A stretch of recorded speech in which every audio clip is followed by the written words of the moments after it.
Right folks, let's have a chat about water retention. Now before we go any further, retaining water can often be used as a get out clause for having not done the work. At the end of the day, if you haven't adhered to your calories, if you haven't done your exercise, etc, etc, then you're going to be looking for an excuse or something to blame as to why you haven't lost weight, or at least some people do.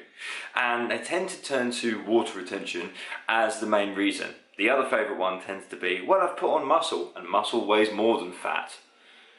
But something to consider for the sane amongst us is how water retention can affect a weigh-in, which can ultimately affect your mindset, which could of course then go on to affect your adherence with the rest of the diet. Because at the end of the day, if you see a bad weigh-in, a lot of people do tend to go, oh fuck it, what's the point? But if you've done the graft and you've adhered to your nutrition, you've adhered to your exercise, etc, and you step on the scales expecting to see a result, water retention could very well be the reason why you don't see it. It isn't that you haven't lost body fat, it's purely that you are retaining water which is masking that fact.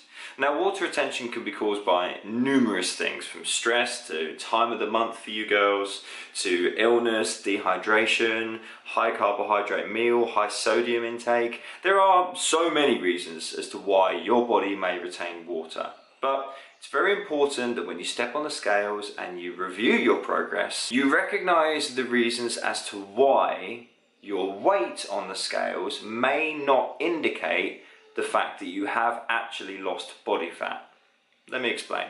So, what I want you to do is imagine that this is you, or at least a blocky whiteboard version of you.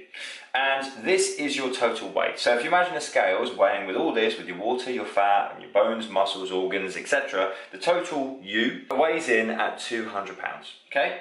But you go into a caloric deficit, you're really well controlled, you do your activity, etc., and you stick tight to it and you adhere to it for a couple of weeks, and therefore your body fat reduces. So your body fat comes down to this level now. Happy days.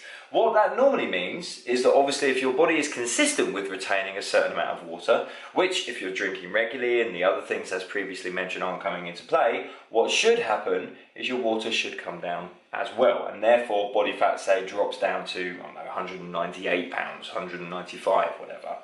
However, if the night before you did a weigh-in, you had a high carbohydrate meal, or if you had a high sodium meal, or maybe it's that time of the month, what could happen is your body fat could have reduced, which is all well and good.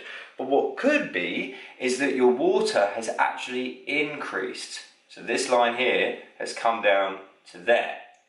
What that essentially means, as you can see, is that when you jump on the scales, you will see the same number. But what's happened is your ratio of water to fat has changed. You have lost body fat, which is what we're all doing this for. But because you have increased how much water you're holding, the number you see on the scales is exactly the same. So how do we get our heads around this? Or how do we stop it from happening? Well, first things first is to get your head around it, to recognise that this is what goes on. Because therefore, if you step on the scales and you've adhered, and you know you've adhered to the specific numbers and the specific things you need to do to reduce your body fat, then you could be safe in the knowledge that your body fat has decreased, you are retaining water.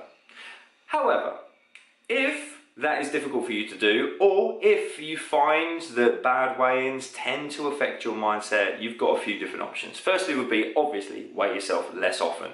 The bigger the gap in between weigh-ins, the more chance your body has got to reduce its body fat down so much that water retention cannot negate a weigh-in, or cannot negate a loss. In other words, yes, even if you're retaining a huge amount of water, you will still see a drop on the scales because you've lost so much body fat. Alternatively, you need to look at when you are weighing in. Are you weighing in firstly too frequently? Are you weighing in a week before your time of the month? Are you weighing in on a Sunday morning when you've had a high sodium meal potentially the night before? Are you weighing in day after you've had a high carbohydrate meal? In terms of studies done, the optimal day to weigh in when your body is most likely to be the most consistent with its weight is a Friday morning. But of course, this is pie in the sky stuff. It all depends on you and your general routines. My advice is to continue to weigh in and review your progress because it's important. No, maybe once a week at most, once a fortnight, potentially optimal. then what you need to recognize is that if you have adhered to the principles of your program and you step on the scales and you don't see the number you were hoping to see, it could very well be down to water retention. Failing that, you could be constipated, and that's a whole different ballgame. Thanks very much for watching, folks. Hopefully the next time you weigh yourselves in, you're going to have a little bit more of a calmer and rational mindset to that number. Recognize that you're weighing your body's mass, not your body fat. And when we are in a calorie deficit, we're not looking to lose mass, we're not looking to lose muscle, etc., etc. We're looking to isolate and lose body fat. As I said, thanks ever so much for watching, and I will see you guys on the next video. In the meantime, if you did enjoy this one, please give it a little share for me. All the best.